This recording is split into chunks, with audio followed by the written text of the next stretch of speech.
Waheguru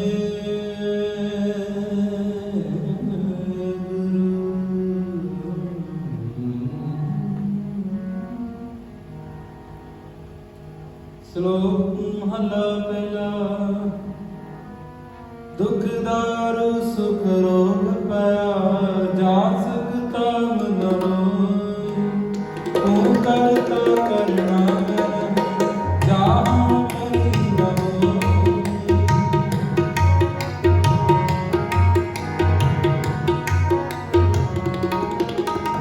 ਬਲਹਾਰੀ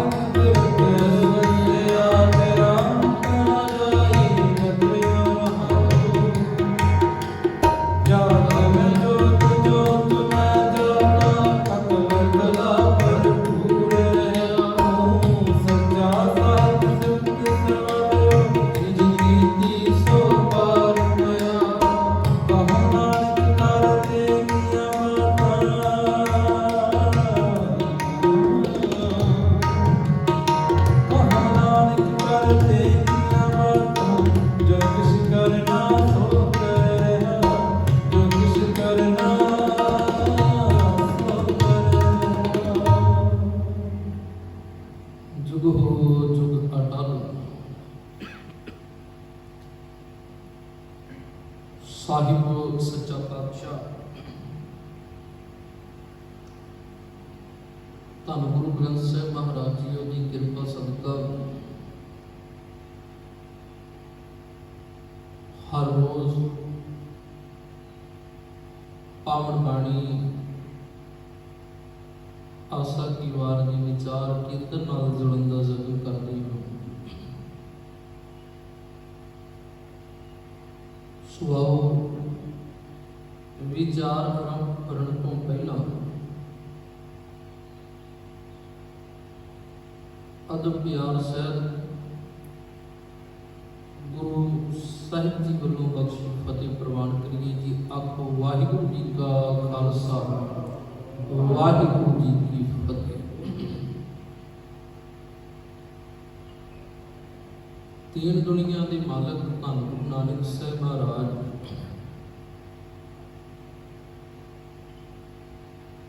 12 number Pauri नाल संबंधित जो श्लोक ने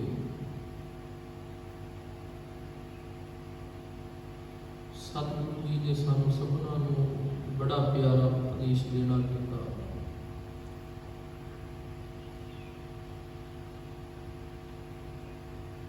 संसार के अंदर देखिए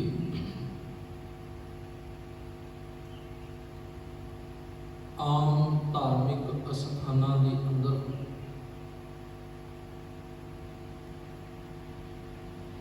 सारे ही सुख मंगण लई जाने, सानू सुख मिले कि उस मिले हुए सुख के द्वारा असी शांत हो सकीए। मंगते आके कि सानू सुख ते शांति मिले। पर सतगुरु गुरु नानक साहिब महाराज आखदे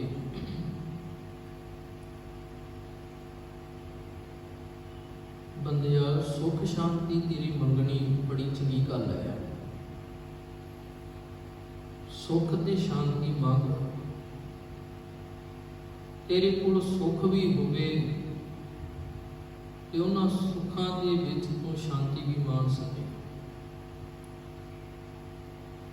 क्योंकि मिले हुए सुखां दा सुख दा तां ही फायदा है कि जे मैं तृप्त हो गया, शांत हो गया, टिका बच गया।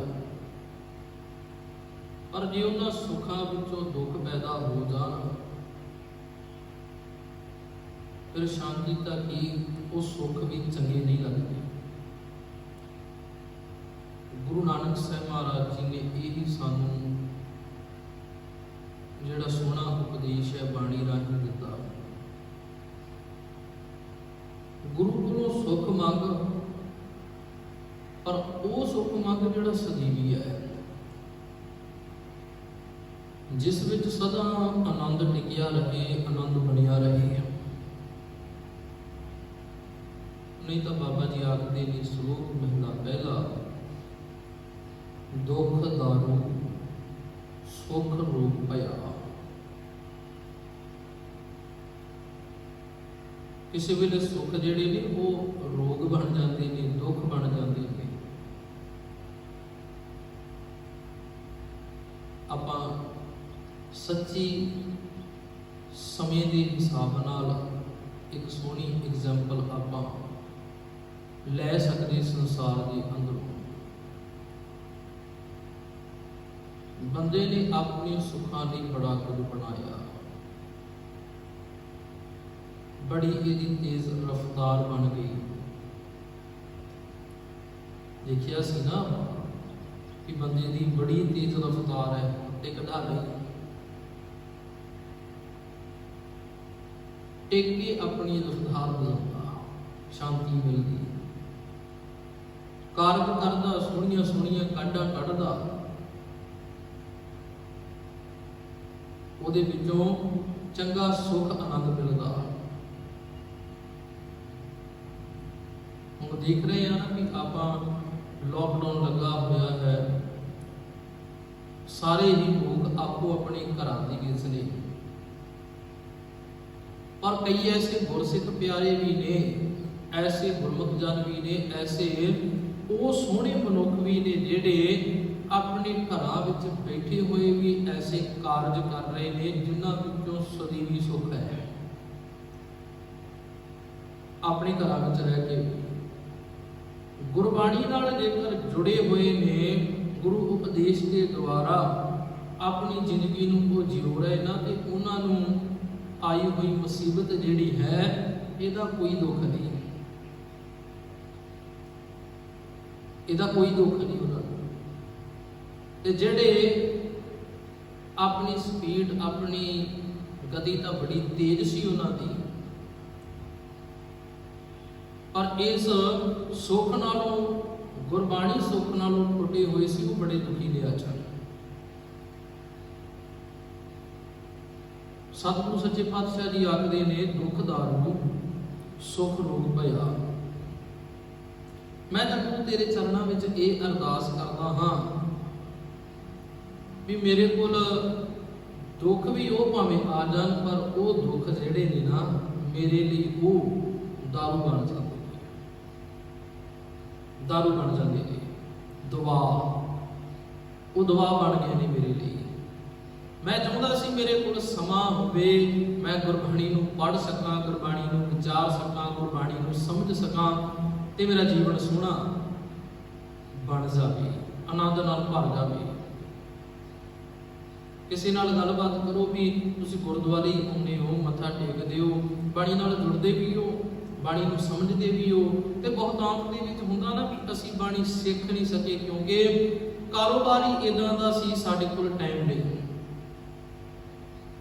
साडे कोल टाइम नहीं सी, इस करके असीं बाणी सिੱਖ नहीं पाए, असीं बाणी नूं पढ़ नहीं सके, असीं बाणी नूं सुन नहीं सके। साडे कोल इन्ना की टाइम सी भी ऑफिस जाण तों पहिलां आपो अपने धार्मिक अस्थानां विच मत्था टेक जांदे सी। इन्ना की समा सी ना साडे कोल भी जांदे समय असीं आपो अपने इष्टां नूं, हरेक बंदे दी गल है ना, एक दी थोड़ी है, क्योंकि हरेक मत वाला हरेक धर्म वाला बंदा आपो अपने घर बैठा होया समय के मुताबिक, ते समा इन्ना को सी, इन्ना ज़्यादा बंदा अपनी किरत दे विच बिजी सीगा, आखदा सी मेरे कोल समा नहीं कि मैं चंगी तरह पढ़ सकां, मैं चंगी तरह सुन सकां, मैं चंगी तरह विचार सकां, ते विचारे हुए द्वारा अपनी जिंदगी नूं जियो सकां। हुण जिन्हां नूं एक समा मिलिया उन्हां ने गुरबाणी वल ध्यान दे दिता, उन्हां ने आपो अपने धार्मिक ग्रंथां नूं विचारना शुरू कर दिता, वो उस मुताबिक अपनी जिंदगी नूं जिउणा शुरू कर दिता। उन्हां ने जिहड़े जिहड़े जानना चाहुंदे सी, सतगुरु जी आखदे ने मैनूं तां रब जी भावें दुख भी आ जाना, पर मैं दुखों नाल लड़ना जानदा, उन्हां मुसीबतां नाल नजिठना जानदा हाँ, मैनूं कोई परवाह नहीं। दुख दारू सुख रोग भया, ਪਰ ਜਿਹੜੇ ਮੈਂ ਦੁਨੀਆ ਦੇ ਸੁੱਖ ਮੰਗਦਾ ਸੀ ਨਾ, ਤੇ ਹੁੰਦਾ ਕੀ ਸੀ, ਉਹਨਾਂ ਸੁੱਖਾਂ ਵਿੱਚੋਂ ਰੋਗ ਪੈਦਾ ਹੋ ਜਾਂਦੇ ਸੀ। ਭਾਵੇਂ ਉਹ ਕਿਸੇ ਵੀ ਪ੍ਰਕਾਰ ਦੇ ਸੁੱਖ ਹੋਣ, ਰਾਜਨੀਤਿਕ ਸੁੱਖ ਹੋਣ, ਪਰਿਵਾਰਕ ਸੁੱਖ ਹੋਣ, ਜੇ ਮੈਂ ਇਦਾਂ ਆਖਦਾ ਸੀ ਨਾ, ਬਾਬਾ ਮੈਂ ਸੁਖਣਾ ਸੁਖੀ ਹੈ ਕਿ ਮੈਨੂੰ ਪੁੱਤਰ ਦੀ ਦਾਤ ਮਿਲ ਜਾਏ, ਪੁੱਤ ਮਿਲ ਗਿਆ। ਪਰ ਕਈ ਮਾਵਾਂ ਐਸੀਆਂ ਨੇ ਆਪਣੇ ਕੰਨਾਂ ਨਾਲ ਵੀ ਅਸੀਂ ਸੁਣਿਆ, ਉਹ ਇਹ ਵੀ ਆਖਦੀਆਂ, ਭਾਈ ਸਾਹਿਬ ਜੇ ਨਾ ਜੰਮਦਾ ਤੇ ਚੰਗਾ ਹੁੰਦਾ, ਕਿਉਂਕਿ ਉਹਨਾਂ ਨੇ ਆਪਣੇ ਮਾਪਿਆਂ ਨੂੰ ਨਸ਼ਿਆਂ ਦੇ ਵਿੱਚ ਲੱਗ ਕੇ, ਪਤਤਪੁਣੇ ਵਿੱਚ ਲੱਗ ਕੇ ਇੰਨਾ ਦੁੱਖ ਦਿੱਤਾ, ਉਹ ਤੰਗ ਆ ਗਈਆਂ ਉਹਨਾਂ ਤੋਂ ਵੀ ਨਹੀਂ ਚਾਹੀਦੀ। ਸਤਿਗੁਰੂ ਜੀ ਆਖਦੇ ਨੇ ਵੀ ਦੁੱਖ ਵੀ ਐਸਾ ਭਾਵੇਂ ਆ ਜਾਏ, ਮੈਂ ਉਹ ਦੁੱਖ ਨਾਲ ਨਜਿੱਠਣਾ ਜਾਣਦਾ ਹਾਂ, ਕਿਉਂਕਿ ਮੈਨੂੰ ਪਤਾ ਉਸ ਦੁੱਖ ਦੇ ਵਿੱਚੋਂ ਵੀ ਮੈਂ ਸੁੱਖ ਪੈਦਾ ਕਰ ਲੈਣਾ। ਦੁੱਖ ਦਾਰੂ ਸੁਖ ਰੋਗ ਭਇਆ, ਜਾਂ ਸੁਖ ਆਮ ਨਾ ਹੋਈ। ਸੁੱਖ ਤਦੋਂ ਪੈਦਾ ਹੋ ਸਕਦਾ ਜੀ ਜਦੋਂ ਅਸੀਂ ਮੁਸੀਬਤਾਂ ਨਾਲ ਲੜਨਾ ਜਾਣਦੇ ਹੋਈਏ, ਜਦੋਂ ਗੁਰੂ ਕੋਲ ਸਾਡੀ ਇਹੀ ਅਰਦਾਸ ਹੋਵੇ, ਗੁਰੂ ਕੋਲ ਅਸੀਂ ਇਹੀ ਲੈਣ ਆਈਏ ਕਿ ਬਾਬਾ ਤੇਰਾ ਸ਼ਬਦ ਜਿਹੜਾ ਅਸੀਂ ਸੁਣਿਆ ਨਾ, ਤੇਰਾ ਸ਼ਬਦ ਸਾਡੇ ਕੰਨਾਂ ਵਿੱਚ ਪਿਆ, ਭਾਵੇਂ ਇੱਕ ਹੀ ਪਿਆ, ਉਹ ਸ਼ਬਦ ਅਸੀਂ ਆਪਣੀ ਜ਼ਿੰਦਗੀ ਦਾ ਆਧਾਰ ਬਣਾਉਣਾ ਹੈ। ਤੂੰ ਕਰਤਾ ਕਰਨਾ ਮੈਂ ਨਹੀਂ। ਗੁਰੂ ਜੀ ਤੂੰ ਸਾਰਾ ਕੁਝ ਕਰਨਾ ਜਾਣਦਾ ਹੈ, ਕਿਉਂਕਿ ਤੂੰ ਕਰਤਾ ਹੈ, ਸਾਰਾ ਕੁਝ ਕਰਨ ਕਰਵਾਉਣ ਵਾਲਾ ਹੈ, ਕਰ ਰਿਹਾ ਹੈ।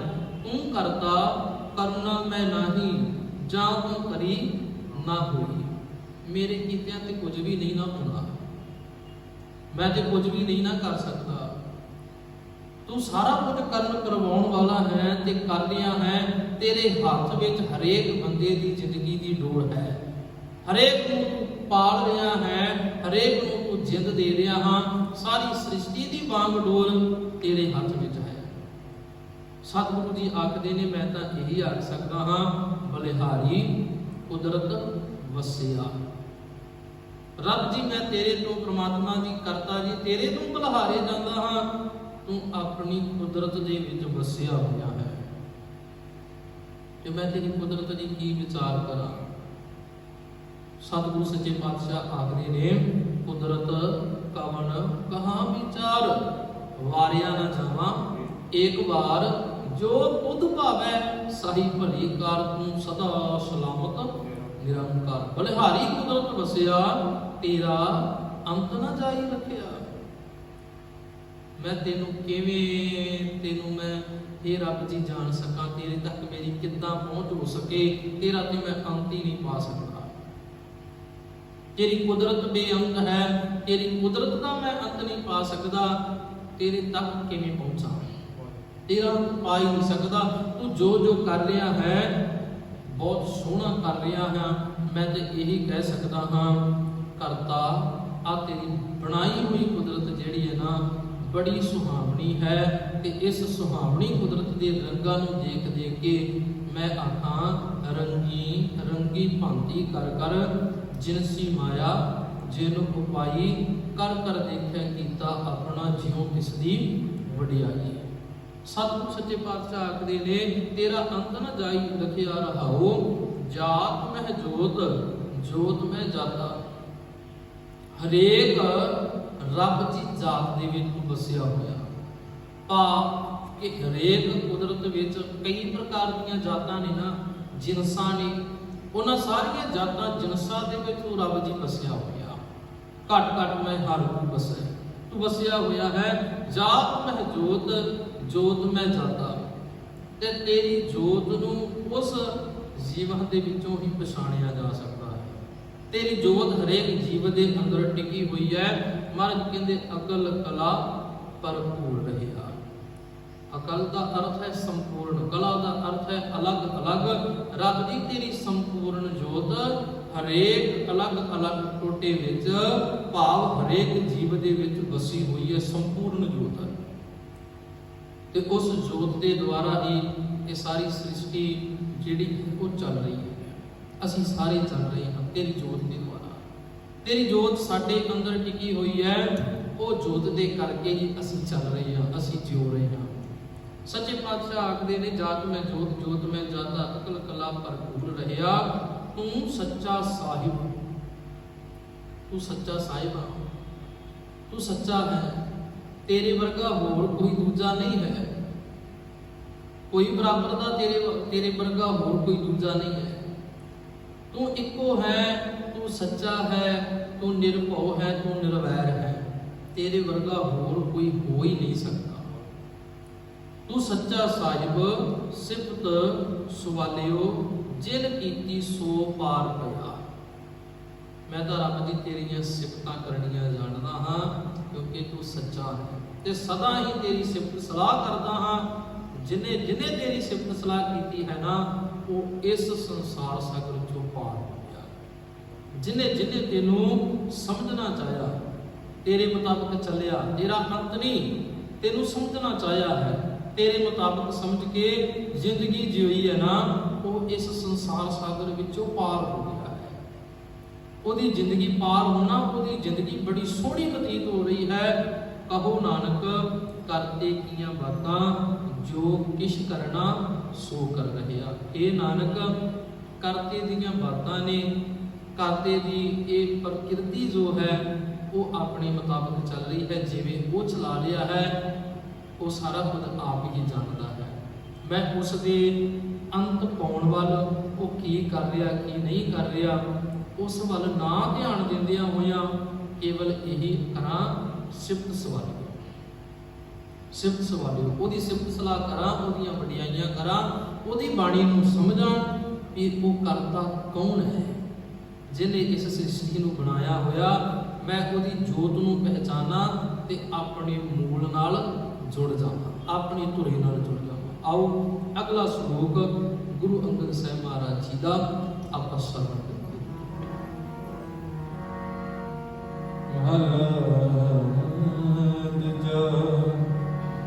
ਜੋਤ ਸ਼ਬਦੰ ਗਿਆਨ ਸ਼ਬਦੰ ਵੇਦ ਸ਼ਬਦੰ ਬ੍ਰਹਮਣ।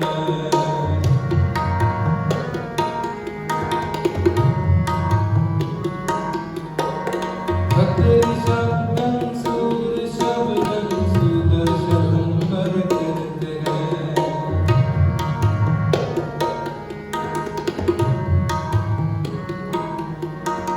ਸਰਬ ਸ਼ਬਦੰ ਏਕ ਸ਼ਬਦੰ ਏਕ ਜਾਣਿ ਮੇਰਿਓ। ਨਾਨਕ ਦਾਤਾ ਦਾਸ ਹੈ, ਸੋਈ ਨਿਰੰਜਨ ਦੇਓ, ਸੋਈ ਨਿਰੰਜਨ ਦੇਓ। ਗੁਰੂ ਅੰਗਦ ਸਾਹਿਬ ਮਹਾਰਾਜ ਸੱਚੇ ਪਾਤਸ਼ਾਹ ਜੀ ਨੇ ਬੜਾ ਸੋਹਣਾ ਸਵਾਲ ਜਿਹੜਾ ਹੈ ਉਹ ਕਰਨਾ ਕੀਤਾ। ਮਹਾਰਾਜ ਆਖਦੇ ਨੇ ਕਿ ਬੰਦੇ ਨੂੰ ਸੁੱਖਾਂ ਵਿੱਚੋਂ ਰੋਗ ਪਤਾ ਕਿਵੇਂ ਪੈਦਾ ਹੁੰਦਾ, ਕਿਵੇਂ ਇਹਨੇ ਸੁੱਖਾਂ ਵਿੱਚੋਂ ਰੋਗ ਪੈਦਾ ਕਰਦੇ, ਕਿਉਂਕਿ ਇਹਨੇ ਰੱਬ ਦੀ ਜੋਤ ਨਾਲੋਂ, ਉਸ ਰੱਬ ਨਾਲੋਂ ਆਪਣੇ ਆਪ ਨੂੰ ਅਲੱਗ ਕਰਿਆ। ਆਪਣੇ ਹੀ ਮਨੁੱਖਾਂ ਨੇ ਆਪਣੇ ਹੀ ਪਾਰਟ ਬਣਾ ਲਏ, ਅਲੱਗ-ਅਲੱਗ ਹੋ ਗਏ। ਇੱਕ ਧਿਰ ਵੱਡੀ ਹੋ ਗਈ, ਇੱਕ ਉਹ ਤੋਂ ਛੋਟੀ ਹੋ ਗਈ, ਇੱਕ ਉਹ ਤੋਂ ਛੋਟੀ ਹੋ ਗਈ, ਇੱਕ ਉਹ ਤੋਂ ਛੋਟੀ ਹੋ ਗਈ। ਆਪਣੀ ਆਪਣੀ ਜਾਤ ਜਿਹੜੀ ਹੈ ਇਹਨਾਂ ਨੇ ਵੰਡ ਲਈ। ਗੁਰੂ ਅੰਗਦ ਸਾਹਿਬ ਮਹਾਰਾਜ ਆਖਦੇ ਨੇ, ਵੇਖੋ ਜੋਗ ਸ਼ਬਦੰ, ਜੋਗੀ ਕੇਵਲ ਇਹੀ ਮੰਨ ਕੇ ਬੈਠ ਗਏ ਵੀ ਅਸੀਂ ਘਰ ਬਾਹਰ ਛੱਡ ਕੇ ਜੰਗਲਾਂ ਵਿੱਚ ਜਾ ਕੇ ਕੇਵਲ ਸ਼ਬਦ ਦੀ ਕਮਾਈ ਕਰਨੀ ਹੈ। ਕੇਵਲ ਸ਼ਬਦ ਦੀ, ਇੱਕ ਸ਼ਬਦ ਦੀ, ਇੱਕ ਨਾਮ ਦੀ, ਇੱਕ ਆ ਅੱਖਰ ਦੀ, ਅਲਖ ਨਿਰੰਜਨ ਦੇਓ, ਇਦਾਂ ਅਸੀਂ ਇਹ ਸ਼ਬਦ ਨੂੰ ਕਮਾਉਣਾ ਹੈ। ਚਲੇ ਗਏ। ਜੋਗ ਸ਼ਬਦੰ ਗਿਆਨ ਸ਼ਬਦੰ ਵੇਦ ਸ਼ਬਦੰ ਬ੍ਰਹਮਣ ਹੈ। ਉਹਨਾਂ ਗਿਆਨ ਨਾ ਲੈਂਦਿਆਂ ਹੋਇਆਂ ਇੱਕ ਸ਼ਬਦ ਨੂੰ ਹੀ ਪੜ੍ਹਨਾ ਸ਼ੁਰੂ ਕਰ ਦਿੱਤਾ। ਤੇ ਅੱਗੇ ਬ੍ਰਾਹਮਣ ਜੀ ਨੇ ਆਖਿਆ ਮੇਰਾ ਕੰਮ ਇਹੀ ਆ, ਪੰਡਤ ਜੀ ਨੇ ਆਖਿਆ ਮੇਰਾ ਕੰਮ ਕੇਵਲ ਇਹੀ ਹੈ ਕਿ ਵੇਦਾਂ ਨੂੰ ਪੜ੍ਹਨਾ, ਵੇਦਾਂ ਦੇ ਮੰਤਰ ਗਾਉਣੇ, ਵੇਦਾਂ ਦੀ ਵਿਚਾਰ ਕਰਨੀ। ਬਸ ਕੀ ਹੋ ਰਿਹਾ ਕੀ ਨਹੀਂ ਹੋ ਰਿਹਾ, ਮੈਂ ਜੋਗੀ ਦੇ ਕੰਮ ਵੱਲ ਨਹੀਂ ਧਿਆਨ ਦੇਣਾ, ਮੈਂ ਆਪਣੇ ਕੰਮ ਵੱਲ ਧਿਆਨ ਦੇਣਾ। ਦੂਜਾ ਕੀ ਕਰ ਰਿਹਾ, ਉਹ ਮੇਰੇ ਵੱਲ ਧਿਆਨ ਨਾ ਦੇਵੇ ਤੇ ਮੈਂ ਉਹਦੇ ਵੱਲ ਧਿਆਨ ਨਾ ਦੇਵਾਂ। ਸਤਿਗੁਰੂ ਦੀ ਆਖ ਦੇ ਵੇਦ ਸ਼ਬਦੰ ਬ੍ਰਹਮਣ ਹੈ, ਖੱਤਰੀ ਸ਼ਬਦੰ ਜਿਹੜਾ ਖੱਤਰੀ ਹੈ ਇੱਕ ਅਲੱਗ ਹੋ ਗਿਆ, ਉਹਨੂੰ ਅਲੱਗ ਕਰ ਦਿੱਤਾ ਗਿਆ। ਤੇ ਉਸ ਖੱਤਰੀ ਦਾ ਕੰਮ ਕੀ ਹੈ? ਖੱਤਰੀ ਸ਼ਬਦੰ ਸੂਰ ਸ਼ਬਦੰ, ਉਹਦਾ ਕੰਮ ਹੈ ਕੇਵਲ ਸੂਰਮਤਾਈ। ਸੂਰਮਤਾਈ ਕੀ ਹੈ? ਸੂਰਮਾ ਬਣ ਕੇ ਆਪਣੇ ਹੱਥ ਵਿੱਚ ਹਥਿਆਰ ਫੜ ਕੇ ਜੰਗ ਯੁੱਧ ਕਰਨਗੇ, ਜੰਗਾਂ ਲੜਨਗੇ। ਕਹਿੰਦੇ ਖੱਤਰੀ ਦਾ ਕੰਮ ਇੰਨਾ ਹੈ। ਉਹਨੇ ਇਹ ਨਹੀਂ ਆਖਣਾ ਕਿ ਮੈਂ ਬ੍ਰਾਹਮਣ ਜੀ ਦੇ ਜਿਹੜੇ ਗ੍ਰੰਥ ਨੇ, ਵੇਦ ਅਭਿਆਸ ਨੇ, ਉਹਨਾਂ ਨੂੰ ਜਾ ਕੇ ਪੜ੍ਹਾਂ। ਨਾ, ਮੇਰਾ ਕੰਮ ਜਿਹੜਾ ਹੈ ਮੈਂ ਉਹੀ ਕਰਨਾ ਹੈ। ਸਤਿਗੁਰੂ ਜੀ ਆਖਦੇ ਫਿਰ ਇੱਕ ਹੋਰ ਜਾਤ ਬਣਾ ਦਿੱਤੀ ਗਈ, ਉਹਨਾਂ ਨੂੰ ਆਖਿਆ ਸ਼ੂਦਰ, ਨੀਵੀਆਂ ਜਾਤਾਂ ਵਾਲੀ, ਜਿਨ੍ਹਾਂ ਨੇ ਕੇਵਲ ਦੂਜਿਆਂ ਵੱਡਿਆਂ ਦੇ ਘਰਾਂ ਵਿੱਚ ਜਾ ਕੇ ਕਰਮ ਕਰਨਾ ਹੈ, ਕੰਮ ਕਰਨਾ ਹੈ, ਉਹਨਾਂ ਦੀ ਘਰ ਦੀ ਸਫਾਈ ਕਰਨੀ ਹੈ, ਇਤਿਆਦਿਕ ਜੋ ਕੁਝ ਵੀ ਹੈ। ਉਹਨੂੰ ਆਖ ਦਿੱਤਾ ਸ਼ੂਦਰ ਸ਼ਬਦੰ ਪ੍ਰਾਕਿਰਤ ਹੈ, ਪਰਾਈ ਕਿਰਤ ਕਰਨੀ, ਦੂਜਿਆਂ ਦੇ ਘਰਾਂ ਵਿੱਚ ਜਾ ਕੇ ਕੰਮ ਕਰਨਾ। ਤੇ ਗੁਰੂ ਗਰੀਬ ਨਵਾਜ ਆਖਦੇ ਨੇ ਸਰਬ ਸ਼ਬਦੰ ਏਕ ਸ਼ਬਦੰ, ਜੇ ਕੋ ਜਾਣੈ ਭੇਉ। ਗੁਰੂ ਅੰਗਦ ਸਾਹਿਬ ਮਹਾਰਾਜ ਕਹਿੰਦੇ, ਹੇ ਭਲੇ ਲੋਗੋ, ਤੁਸੀਂ ਆਪਣੇ ਆਪਣੇ ਮਤ ਬਣਾ ਕੇ ਬੈਠ ਗਏ ਹੋ। ਜਿਹੜਾ ਇੱਕ ਅਸਲੀ ਕਰਮ ਸੀ ਨਾ, ਅਸਲੀ ਕੰਮ ਸੀ, ਅਸਲੀ ਧਰਮ ਸੀ, ਉਹ ਤੋਂ ਤੁਸੀਂ ਵਾਂਝੇ ਹੋ ਗਏ। ਜਿਹੜਾ ਅਸਲੀ ਕਰਮ ਸੀ, ਅਸਲੀ ਕਿਰਤ ਸੀ ਨਾ, ਅਸਲੀ ਧਰਮ ਨੂੰ ਪਹਿਚਾਨਣਾ ਸੀ ਨਾ, ਅਸਲੀ ਧਰਮੀ ਹੋਣਾ ਸੀਗਾ, ਉਹ ਤੁਸੀਂ ਛੱਡ ਦਿੱਤਾ। ਉਹ ਧਰਮ ਹੋਣਾ ਕੀ ਸੀ? ਸਰਬ ਸ਼ਬਦੰ ਏਕ ਸ਼ਬਦੰ, ਜੇ ਕੋ ਜਾਣੈ ਭੇਉ। ਜੇ ਕੋਈ ਉਸ ਬਲਿਹਾਰੀ ਕੁਦਰਤ ਵਸਿਆ ਹੋਇਆ ਜਿਹੜਾ ਹੈ ਨਾ, ਉਹਦੇ ਨਾਲ ਜੁੜਦਾ। ਗੁਰੂ ਅਰਜਨ ਸਾਹਿਬ ਮਹਾਰਾਜ ਜੀ ਵੀ ਆਖਦੇ ਨੇ, ਸਰਬ ਧਰਮ ਮੈਂ ਸ੍ਰੇਸ਼ਟ ਧਰਮ, ਹਰ ਕੋ ਨਾਮ ਜਪ ਨਿਰਮਲ ਕਰਨਾ। ਆਪਣੇ ਕੰਮਾਂ ਨੂੰ ਉੱਤਮ ਬਣਾਉਣਾ, ਜਿਹੜੇ ਕੰਮ ਮੈਂ ਕਰ ਰਿਹਾ ਨਾ, ਉਹ ਕੰਮ ਮੇਰੇ ਉੱਤਮ ਹੋਣ, ਉਹ ਮੇਰੇ ਕੰਮ ਉੱਤਮ ਹੋਣ। ਵੇਖੋ ਗੁਰੂ ਸਾਹਿਬ ਜੀ ਨੇ ਇੱਕ ਸਿੱਖ ਨੂੰ, ਆ ਚਾਰੇ ਹੀ ਵਰਨਾਂ ਨੂੰ ਇੱਕ ਸਿੱਖ ਦੀ ਝੋਲੀ ਵਿੱਚ ਪਾ ਦਿੱਤਾ। ਚਾਰੇ ਹੀ ਕੰਮ ਜਿਹੜੇ ਇੱਕ ਸਿੱਖ ਨੂੰ ਦੇ ਦਿੱਤੇ। ਸਿੱਖ ਨੂੰ ਆਖਿਆ ਤੇਰੇ ਵਾਸਤੇ ਵੇਦ ਕੀ ਆ? ਗੁਰੂ ਗ੍ਰੰਥ ਸਾਹਿਬ ਦੀ ਬਾਣੀ ਲੈ, ਇਹਨਾਂ ਦਾ ਅਭਿਆਸ ਕਰਨਾ, ਤੂੰ ਬ੍ਰਾਹਮਣ ਹੈ। ਹੱਥ ਵਿੱਚ ਸ਼ਸਤਰ ਵੀ ਲੈਣਾ। ਗੁਰੂ ਸਾਹਿਬ ਨੇ ਸਾਨੂੰ ਆਓ ਕਿਰਪਾਨ ਜਿਹੜੀ ਹੈ ਉਹ ਦੇ ਦਿੱਤੀ, ਬਖਸ਼ਿਸ਼ ਕਰ ਦਿੱਤੀ। ਔਰ ਆਖਿਆ ਨਾ ਜ਼ੁਲਮ ਕਰਨਾ ਹੈ ਤੇ ਨਾ ਜ਼ੁਲਮ ਸਹਿਣਾ ਹੈ। ਜੇ ਕਿਸੇ ਦੇ ਕੋਈ ਉੱਤੇ ਜ਼ਾਲਮ ਆ ਕੇ ਅਤਿਆਚਾਰ ਕਰ ਰਿਹਾ ਹੈ, ਜ਼ੁਲਮ ਕਰ ਰਿਹਾ, ਤੇ ਉਸ ਜ਼ਾਲਮ ਦਾ, ਜ਼ੁਲਮੀ ਬੰਦੇ ਦਾ ਟਾਕਰਾ ਕਰਨਾ ਹੈ। ਖੱਤਰੀ ਵੀ ਬਣਾ ਦਿੱਤਾ। ਸਾਰੇ ਗੁਣ ਜਿਹੜੇ ਨੇ ਗੁਰੂ ਸਾਹਿਬ ਜੀ, ਆ ਅਲੱਗ ਅਲੱਗ ਬੰਦੇ ਹੋ ਕੇ ਬੈਠ ਗਏ ਸੀ ਕਿ ਤੂੰ ਬ੍ਰਾਹਮਣ ਹੈ, ਮੈਂ ਖੱਤਰੀ ਹਾਂ, ਤੂੰ ਸ਼ੂਦਰ ਹੈ, ਤੂੰ ਆਏ ਤੂੰ ਆਏ। ਮਹਾਰਾਜ ਕਹਿੰਦੇ ਨਾ, ਅਸਲੀ ਧਰਮੀ ਉਹ ਬੰਦਾ ਹੈ ਜਿਹੜਾ ਆਪਣੀ ਫਰਜ਼ ਸਮਝਦਾ ਹੈ, ਜਿਹੜਾ ਆਪਣੇ ਫਰਜ਼ਾਂ ਨੂੰ ਸਮਝਦਾ ਹੈ, ਆਪਣੀ ਜ਼ਿੰਦਗੀ ਨੂੰ ਇੱਕ ਨਾਮ ਗੁਰਬਾਣੀ ਦੇ ਦੁਆਰਾ ਜਿਉਂਦਾ ਹੈ। ਸਰਬ ਧਰਮ ਮੈਂ ਸ੍ਰੇਸ਼ਟ ਧਰਮ, ਹਰ ਕੋ ਨਾਮ ਜਪ ਨਿਰਮਲ ਕਰਨਾ। ਗੁਰਬਾਣੀ ਨੂੰ ਜਪ ਕੇ, ਨਾਮ ਨੂੰ ਜਪ ਕੇ ਆਪਣੇ ਕਰਮ ਜਿਹੜੇ ਨੇ ਉਹ ਉੱਤਮ ਬਣਾਉਣੇ, ਧਰਮੀ ਹੋਣਾ ਹੈ, ਨਾ ਕਿ ਅਲੱਗ-ਅਲੱਗ ਤਰ੍ਹਾਂ ਦੇ ਲਿਬਾਸ ਪਹਿਨ ਕੇ। ਸਤਿਗੁਰੂ ਸੱਚੇ ਪਾਤਸ਼ਾਹ ਆਖਦੇ, ਮੈਂ ਉਸ ਭੇਦ ਨੂੰ ਜਾਣਨਾ ਸੀਗਾ, ਜਿਸ ਭੇਦ ਤੋਂ ਮੈਂ ਲੁਕਿਆ ਰਿਹਾ ਵੀ ਅਸਲੀ ਧਰਮੀ ਹੋਣਾ ਕੀ ਹੈ। ਮਹਾਰਾਜ ਕਹਿੰਦੇ, ਜਿਨ੍ਹਾਂ ਇਸ ਭੇਦ ਨੂੰ ਸਮਝ ਲਿਆ ਹੈ ਨਾ, ਰੱਬੀ ਗੁਣਾਂ ਨੂੰ ਸਮਝਿਆ ਹੈ ਨਾ, ਸਤਿਗੁਰੂ ਜੀ ਆਖਦੇ ਨਾਨਕ ਤਾਂ ਕਾ ਦਾਸ ਹੈ। ਨਾਨਕ ਤਾਂ ਉਹਨਾਂ ਬੰਦਿਆਂ ਦਾ, ਉਹਨਾਂ ਧਰਮੀਆਂ ਦਾ ਦਾਸ ਹੈ, ਸੇਵਕ ਹੈ, ਕਿਉਂਕਿ ਸੋਈ ਨਿਰੰਜਨ ਤੇ ਉਹਨਾਂ ਨੇ ਰੱਬ ਤੋਂ ਰਹਿਤ ਪਰਮਾਤਮਾ ਨੂੰ ਜਾਣ ਲਿਆ ਹੈ ਕਿ ਕੇਵਲ ਉਹ ਇੱਕ ਹੈ, ਏਕੋ ਹੈ ਭਾਈ, ਏਕੋ ਹੈ ਸਾਹਿਬ ਮੇਰਾ, ਏਕੋ ਹੈ। ਉਹੀ ਸਾਨੂੰ ਸਾਰਿਆਂ ਨੂੰ ਦਾਤਾ ਦੇ ਰਿਹਾ ਹੈ, ਸਾਡੀ ਪ੍ਰਤਪਾਲਨਾ ਕਰ ਰਿਹਾ ਹੈ। ਉਸ ਇੱਕ ਨੂੰ ਜਾਣਿਆ, ਇੱਕ ਨਾਲ ਸਾਂਝ ਬਣਾ ਲਈ ਹੈ। ਕਹਿੰਦੇ ਜਿੰਨਾ ਬਣਾਈ ਹੈ ਨਾ, ਨਾਨਕ ਤੇ ਉਹਨਾਂ ਦਾ ਸੇਵਕ ਹੈ, ਨਾਨਕ ਤੇ ਉਹਨਾਂ ਦਾ ਦਾਸ ਹੈ। ਆਓ ਅਗਲੇ ਦਾ ਸ਼ਲੋਕ ਸ਼ਰਵਣ। ਮਹਲਾ ਦੂਜਾ। ਏਕ ਕ੍ਰਿਸ਼ਨੰ ਸਰਬ ਦੇਵਾ ਦੇਵ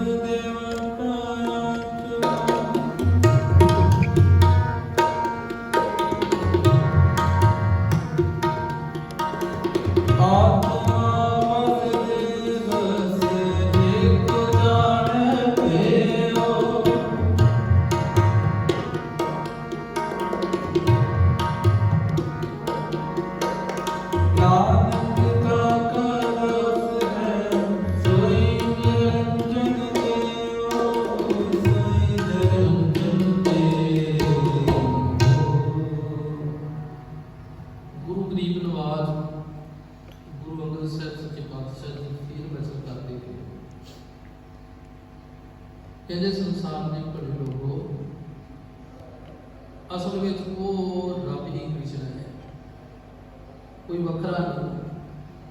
ਏਕ ਕ੍ਰਿਸ਼ਨੰ ਸਰਬ ਦੇਵਾ, ਦੇਵ ਦੇਵਾਤਮਾ ਆਤਮਾ।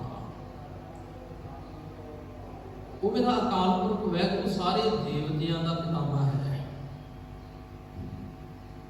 ਉਹਦੀ ਆਤਮਾ ਸਾਰਿਆਂ ਦੇ ਅੰਦਰ ਹੈ, ਜੋਤ ਸਾਰਿਆਂ ਅੰਦਰ ਟਿਕੀ ਹੋਈ ਹੈ। ਭਾਵੇਂ ਉਹ ਕ੍ਰਿਸ਼ਨ ਹੋਵੇ ਤੇ ਭਾਵੇਂ ਉਹ ਵਿਸ਼ਨੂੰ ਹੋਵੇ, ਭਾਵੇਂ ਬ੍ਰਹਮਾ ਹੋਵੇ, ਭਾਵੇਂ ਉਹ ਸ਼ਿਵ ਹੋਵੇ, ਕੋਈ ਵੀ ਹੋਵੇ, ਪਰ ਉਹ ਸਾਰੇ ਹੁੰਦਿਆਂ ਹੋਇਆਂ ਵੀ ਕਹਿੰਦੇ ਉਹ ਰੱਬ ਥੋੜੀ ਹੈ।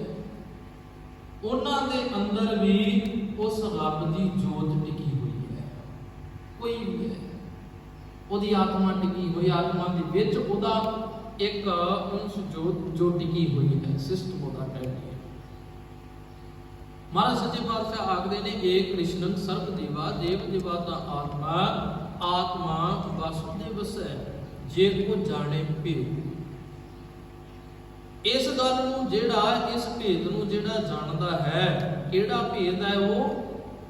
ਕਿ ਰੱਬ ਦੀ ਜੋਤ ਸਭਨਾਂ ਦੇ ਅੰਦਰ ਹੈ। ਉਹਦੀ ਜੋਤ ਕ੍ਰਿਸ਼ਨ ਦੇ ਅੰਦਰ ਵੀ ਹੈ, ਉਹਦੀ ਜੋਤ ਬ੍ਰਹਮਾ ਦੇ ਅੰਦਰ ਵੀ। ਮੰਨੇ ਗਏ ਭਗਵਾਨ ਨੇ ਨਾ, ਮਹਾਰਾਜ ਕਹਿੰਦੇ ਹੋਣਗੇ ਭਗਵਾਨ, ਪਰ ਇਹ ਚੱਲਦੇ ਉਵੇਂ ਹੈ ਜਿਵੇਂ ਉਹ ਰੱਬ ਚਲਾਉਂਦਾ ਹੈ, ਜਿਵੇਂ ਉਹ ਕਰਤਾ ਪੁਰਖ ਚਲਾਉਂਦਾ ਹੈ।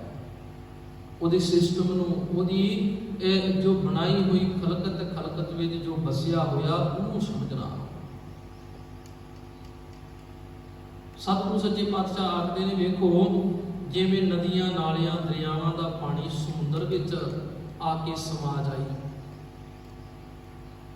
ਉਹਨਾਂ ਦਾ ਸਬੰਧ ਜਿਹੜਾ ਹੈ ਦਰਿਆਵਾਂ ਦਾ ਸਮੁੰਦਰਾਂ ਨਾਲ ਬਣ ਜਾਏ।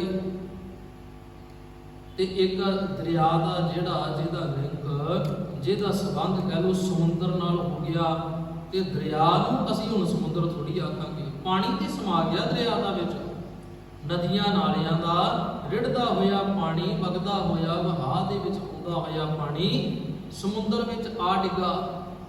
ਪਰ ਅਸੀਂ ਇਹ ਨਹੀਂ ਆਖਾਂਗੇ ਕਿ ਉਹ ਵੀ ਹੁਣ ਸਮੁੰਦਰ ਹੈ, ਨਹੀਂ, ਹੁਣ ਨਦੀਆਂ ਨਾਲੇ ਦਰਿਆ ਹੈ। ਅਸੀਂ ਸਾਰੇ ਜੇਕਰ ਰੱਬ ਭਾਵ ਕੇ ਗੁਰੂ ਗਿਆਨ ਜੋਤ ਨੂੰ ਸਮਝਦਿਆਂ ਹੋਇਆਂ ਗੁਰੂ ਨਾਲ ਜੁੜ ਜਾਈਏ। ਕੋਈ ਬੰਦਾ ਗੁਰਬਾਣੀ ਨੂੰ ਸਿੱਖ ਲਏ, ਗੁਰਬਾਣੀ ਦੁਆਰਾ ਜ਼ਿੰਦਗੀ ਜਿਉਣ ਲੱਗ ਪਏ ਤੇ ਆਖੇ ਕਿ ਮੈਂ ਹੁਣ ਰੱਬ ਹਾਂ,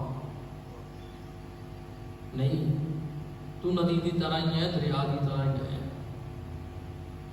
ਸਤਿਗੁਰੂ ਸੱਚੇ ਪਾਤਸ਼ਾਹ ਜੀ ਆਖਦੇ ਨੇ ਇਸ ਭੇਦ ਨੂੰ ਬੰਦਿਆ ਜਾਣ, ਤੇ ਜਿਨ੍ਹਾਂ ਨੇ ਇਸ ਭੇਦ ਨੂੰ ਜਾਣਿਆ ਹੈ ਕਿ ਰੱਬ ਦੀ ਜੋਤ ਸਦਾ ਵਰਸ ਰਹੀ ਹੈ, ਵਰਤ ਰਹੀ ਹੈ, ਹਰੇਕ ਦੇ ਅੰਦਰ ਵਰਤ ਰਹੀ ਹੈ, ਉਹਦੇ ਮੁਤਾਬਕ ਹੀ ਸਾਰਾ ਕੁਝ ਹੋ ਰਿਹਾ ਹੈ। ਕੋਈ ਹੋਰ ਦੂਜੀ ਹਸਤੀ ਨਹੀਂ ਹੈ ਕਿ ਜਿਹੜੀ ਇਸ ਸਿਸਟਮ ਨੂੰ ਚਲਾ ਰਹੀ ਹੋਵੇ। ਨਾਨਕ ਤਾਂ ਕਾ ਦਾਸ ਹੈ, ਸੋਈ ਨਿਰੰਜਨ ਦੇਵ। ਫਿਰ ਗੁਰੂ ਅੰਗਦ ਸਾਹਿਬ ਮਹਾਰਾਜ ਕਹਿੰਦੇ ਮੈਂ ਤੇ ਉਹਨਾਂ ਦਾ ਦਾਸ ਹੈ, ਜਿਹੜੇ ਉਸ ਰੱਬ ਦੀ ਮਾਇਆ ਦੀ ਕਾਲਖ ਤੋਂ ਰਹਿਤ ਰੱਬ ਨੂੰ ਜਿਹੜੇ ਜਾਣ ਲੈਂਦੇ ਨੇ, ਜਿਹੜਾ ਹਰੇਕ ਕਣ ਕਣ ਵਿੱਚ ਵਸਿਆ ਹੋਇਆ ਹੈ। ਆਓ ਇਸ ਗਿਆਨ ਨੂੰ ਜੇ ਸਮਝਣਾ ਹੈ, ਇਸ ਰੱਬੀ ਜੋਤ ਨੂੰ ਜੇ ਸਮਝਣਾ ਹੈ, ਤੇ ਉਹਨੂੰ ਕਿਵੇਂ ਸਮਝਿਆ ਜਾ ਸਕਦਾ ਹੈ? ਗੁਰੂ ਨਾਨਕ ਸਾਹਿਬ ਮਹਾਰਾਜ ਜੀ ਨੇ ਆ ਸ਼ਲੋਕ ਦੇ ਅੰਦਰ ਬੜੇ ਪਿਆਰ ਨਾਲ ਸਾਨੂੰ ਸਮਝਾਉਣਾ ਕੀਤਾ। ਆਓ ਰਲ ਮਿਲ ਕੇ ਭਾਈ ਮਲਕੀਤ ਸਿੰਘ ਜੀ ਦੀ ਬਾਸੋਂ ਗੁਰੂ ਨਾਨਕ ਸਾਹਿਬ ਜੀ ਦਾ ਇਹ ਸ਼ਲੋਕ ਸ਼ੁਰੂ ਕਰੀਏ। ਮਹਲਾ ਪਹਿਲਾ। ਕੁੰਭੇ ਵਤਾ ਜਲ ਰਹੇ, ਜਲ ਬਿਨ ਕੁੰਭ ਨ ਹੋਇ।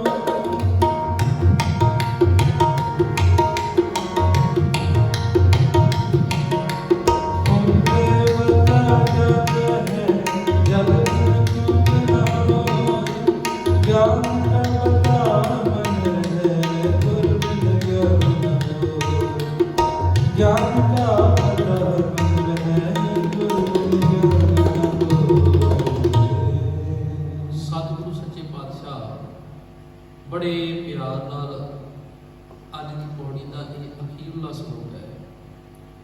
ਗੁਰੂ ਨਾਨਕ ਸਾਹਿਬ ਮਹਾਰਾਜ ਆਖਦੇ ਕੁੰਭੇ ਬੱਧਾ ਜਲ ਰਹਿ, ਜਲ ਬਿਨ ਕੁੰਭ ਨਾ ਹੋਏ।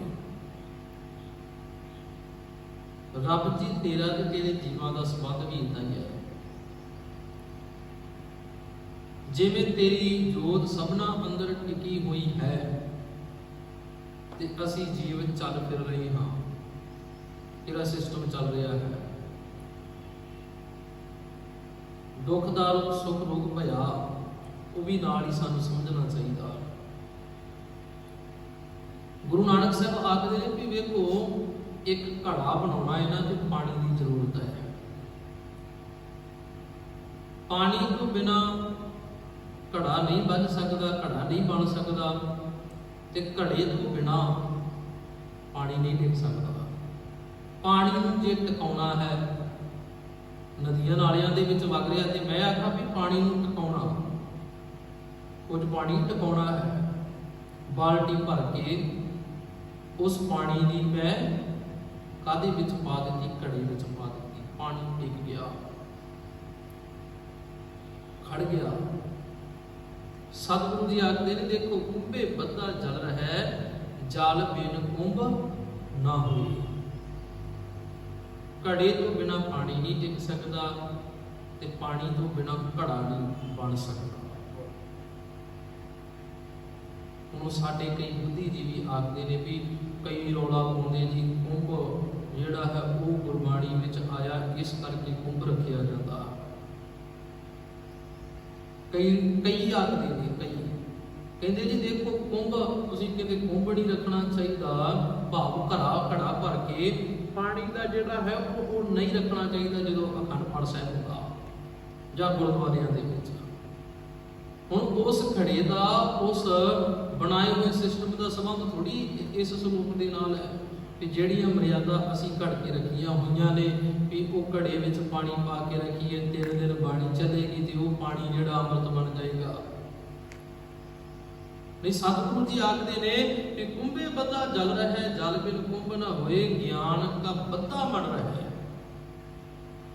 ਗਿਆਨ ਕੀ ਹੈ? ਰੱਬੀ ਜੋਤ, ਗੁਰੂ ਦੇ ਗੁਣ, ਗੁਰੂ ਦੀ ਸਿੱਖਿਆ, ਗੁਰੂ ਦਾ ਉਪਦੇਸ਼। ਗੁਰੂ ਦਾ ਉਪਦੇਸ਼ ਗਿਆਨ ਹੀ ਅਸੀਂ ਜਦੋਂ ਲਵਾਂਗੇ ਤੇ ਸਾਡਾ ਮਨ ਟਿਕ ਜਾਏਗਾ, ਮਨ ਖੜ ਜਾਏਗਾ, ਇੱਧਰ ਉੱਧਰ ਭੱਜੇਗਾ ਨਹੀਂ। ਅਸੀਂ ਇੱਕ ਰੱਬ ਦੀ ਜੋਤ ਤੋਂ ਬਿਨਾ, ਇੱਕ ਰੱਬ ਜੀ ਤੋਂ ਬਿਨਾ, ਇੱਕ ਗੁਰੂ ਗ੍ਰੰਥ ਸਾਹਿਬ ਦੀ ਬਾਣੀ ਤੋਂ ਬਿਨਾ ਇੱਧਰ ਉੱਧਰ ਨਹੀਂ ਦੌੜਾਂਗੇ ਤੇ ਆਖਾਂਗੇ, ਇਹ ਨਹੀਂ ਆਖਾਂਗੇ ਕਿ ਦੂਜਾ ਵੀ ਕੋਈ ਦੇਣ ਵਾਲਾ ਨਹੀਂ। ਜਦੋਂ ਗੁਰੂ ਦਾ ਗਿਆਨ ਮਿਲ ਗਿਆ, ਮਨ ਵੱਜ ਗਿਆ ਤੇ ਇਸ ਮਨ ਨੇ ਪਤਾ ਕੀ ਆਖਿਆ ਪੁਕਾਰ ਕੇ ਫਿਰ ਬਾਣੀ ਦੇ ਦੁਆਰਾ, ਇੱਕੋ ਦਾਤਾ ਮੰਗੀ ਹੈ, ਇੱਕ ਹੀ ਦਾਤਾ ਹੈ ਜਿਹਦੇ ਕੋਲੋਂ ਮੰਗਣਾ ਹੈ, ਹਾਰ ਕੀਤੀ ਹੈ। ਉਸੇ ਹੀ ਗੁਰੂ ਨੂੰ, ਉਸੇ ਹੀ ਰੱਬ ਨੂੰ ਮੈਂ ਧਿਆਉਣਾ ਹੈ ਜਿਹਦੇ ਕੋਲੋਂ ਆ ਸਿੱਖਿਆ ਮਿਲੀ ਹੈ ਤੇ ਇਹ ਗੱਲ ਮੈਂ ਪੜ੍ਹੀ ਹੈ। ਮਨ ਦੁਆਰਾ, ਹੁਣ ਹਿਰਦੇ ਦੇ ਦੁਆਰਾ ਆਖਿਆ, ਮਨ ਵੱਜ ਗਿਆ, ਟਿਕ ਗਿਆ ਤੇ ਮਨ ਆਖਦਾ ਹੈ ਸਭਨਾ ਜੀਆਂ ਦਾ ਇੱਕ ਦਾਤਾ, ਸੋ ਮੈਂ ਵਿਸਰਨਾ ਚਾਹੀਦਾ।